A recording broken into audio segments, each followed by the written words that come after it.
worst nightmare or your best friend. I can be your future death sentence. I'm unforgiving, and don't you forget it for a second. I am a Cholo Softail.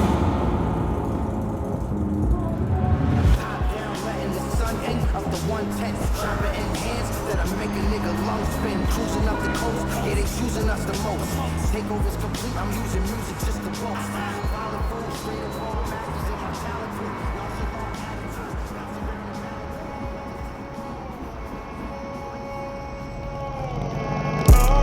And I come back, niggas tryna flex.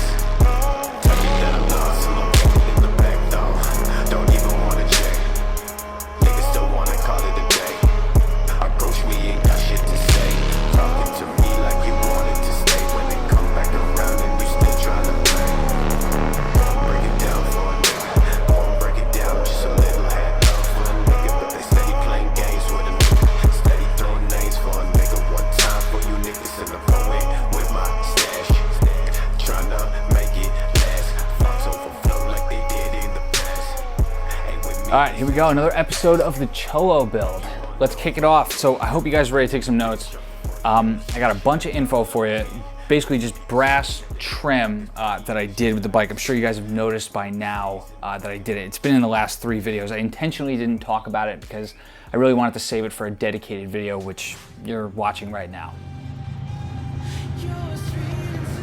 So essentially what happened was I had the fenders and the tank in for paint, which, you know, was approaching 2 months. So I had tons of time for like brainstorming and sketching about what the bike was going to look like. And I thought there would be room for a little bit of like spice, you know, on top of this scheme. Instead of just chrome or black, maybe I can throw in that third color that I've sort of longed for. I don't really consider chrome to be a color, but I really wanted an actual third color to be in, but I didn't want to overdo it. That third color, I feel like really needs to be kind of like a minimal accent piece. So I ended up starting with the grips. I found these brass grips. I was like, damn, those things are awesome. And I think it was these exact ones. The first, I ended up looking at more. There was a lot of great brass grips out there, but I like these. These are made by Accutronics. They were about $140. They're pretty damn heavy. They will tear up your hands because it's got the knurling and it's got these 3 lines. And I don't like to ride with gloves because I don't like the weird glove tan on those nice summer days.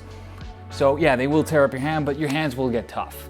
But once I did the grips, I'm like, all right, well, what else can I do? So I started doing more research, and that's, I mean, we're talking hours of research. I finally discovered J.E.T's design. Buongiorno. There's a lot of great parts out there, and there's a lot of companies that make a lot of great parts, but this was that great parts that I've never seen before. Now, I know there are velocity stacks. The velocity stack is really what hooked me. You know, I contemplated it for, I think like a day or 2, and then I finally ordered it. So that velocity stack, that does not have a filter. That all it has is like a mesh, you know, behind that brass grating. That's it. That way you don't suck in like a bee or something like a rock. But if you ask me, like, that's Cholo right there.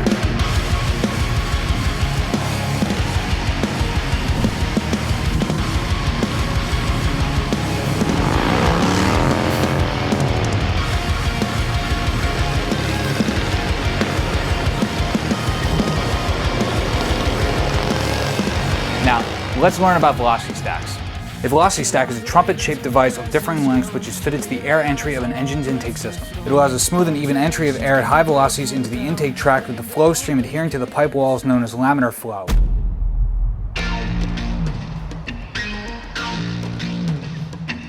So once I ordered the velocity stack, I'm like, well, why stop there? I keep looking through the catalog at J.E.T's, and I keep loving what I'm seeing.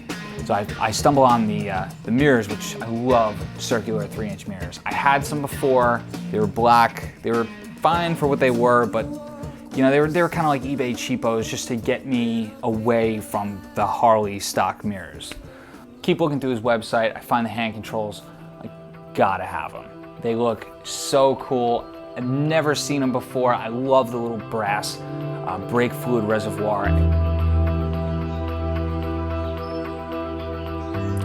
Also from Vitty's is the timing cover and the derby cover. Timing is brass. The derby is actually in black. Now I'm glad they didn't have brass because I think it just would have been too much. And I love the way this derby cover looks. It matches with the timing cover and a bunch of the other Vitty's parts.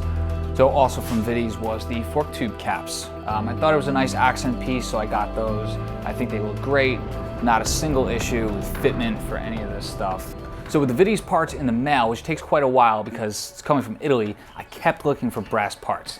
Now, a lot of these hardware pieces and covers basically came from this one company I had discovered on eBay called diycycleparts. They're in Pennsylvania, and I think I was looking for axle nut covers, which I ended up discovering these. They're kind of hard to find, especially in the rear for Softails, but they made front and rear. I got them in. They weighed like a crazy amount, just really like heavy metal brass. They had tons of stuff for this bike in brass, which nobody else had. They had acorn nuts for the seat. They had acorn nuts for your struts.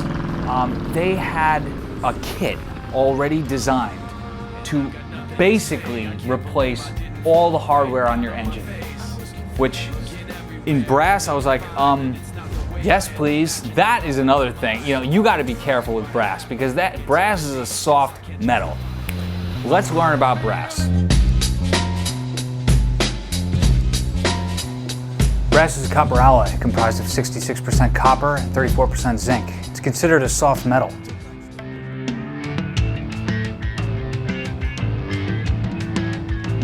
Now, when I put the hardware on the engine, I was like, oh my God, I'm gonna strip stuff. I did strip ahead on just one bolt, not the end of the world. I put the tiniest little bit of Loctite on it, just so that they hold in place because they are a little loose. I think they do that on purpose. So now I'm on this brass frenzy. So I find they also had engine head bolt covers in brass, which I thought looked so good. Now nobody sees them. They're there, and I think they look awesome, but they're very unnoticed. Even this rear pillion bolt thingy came from DIY. I mean, they thought of like everything. This thing looks so cool. So everything's on. I'm like, all right, we're good with the brass now. I don't want to overdo it. Now, Colony makes a lot of chrome pieces for Harleys, and they're pretty easy to find, and they're like kind of reasonably priced. So starting, I replaced the bolts for the floorboard. So basically the floorboard mounts I did in chrome. Those are Colony. I did engine mount nut covers because the engine mount nuts are right out in front. Now these get hot, they get cold, they get wet. So they look like crap after a couple of years on every bike. Nobody ever thinks to replace them. Colony makes these covers. They look awesome. They were like 20 bucks, a set screw, you're done. So, and I've been wanting to replace the drive pulley forever. I thought it was so ugly.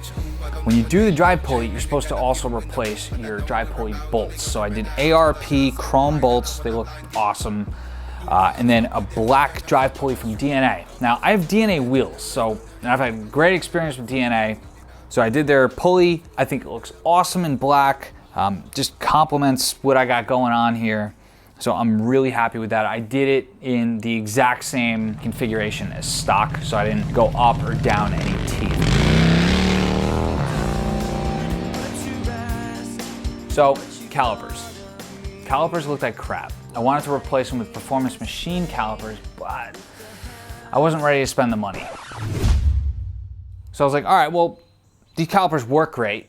Let me just paint them, spruce them up. So the performance machine ones, I sort of based this look off the performance machine black ones. They're black with that contrast cut that if you look from a distance, it actually looks like white. So I thought, well, there's really no better contrast than black and white. So I bought G2 caliper paint on Amazon. It wasn't that bad.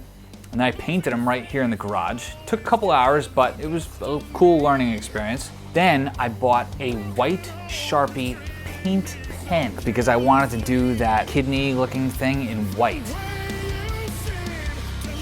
Like, and I'll be honest, like the paint pen, it's not the greatest. I've had to touch it up a few times since I've put it on, which is understandable, and it only takes a couple minutes. That paint dries super quick. You can basically go for a ride like 20 minutes later. But the way I did these calipers, if you guys are looking to spruce up your calipers for less than $100, probably less than 70 bucks, I recommend the way that I did it. And then finally, the rotors. Now, you guys are, some of you diehards out there, you're probably like, what happened to your gold rotors? These have been on the bike since, what, September? You guys might know better than me now.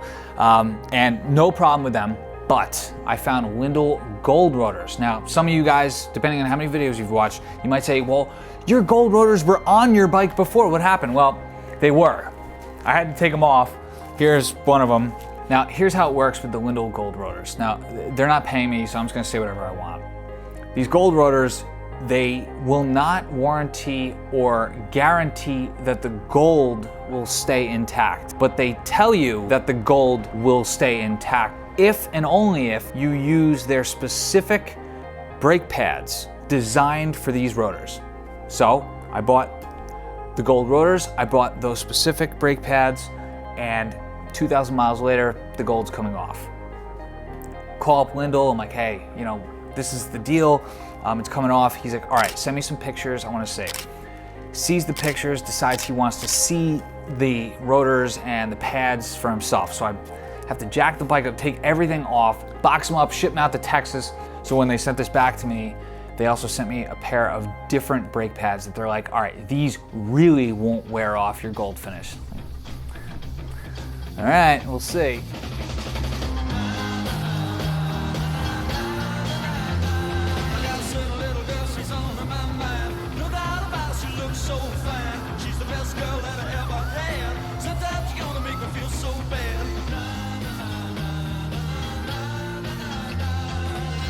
All right, so out filming today for this video, and it's a rare occasion I actually have a helper helping me out.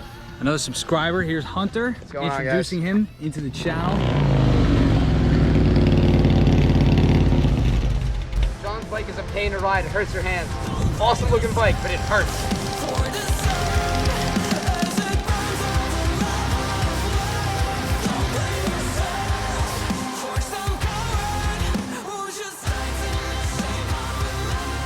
So what kind of bike you got? 03 Heritage Softail. Started buying parts for it, started working on it myself. The only thing I didn't do myself were the bars. Pipes I did, everything else on the bike. So next year is gonna be wheels, tires, and suspension.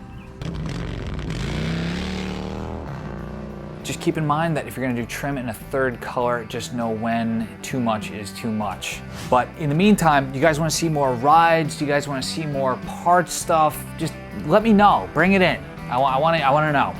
Otherwise, we'll see you guys soon.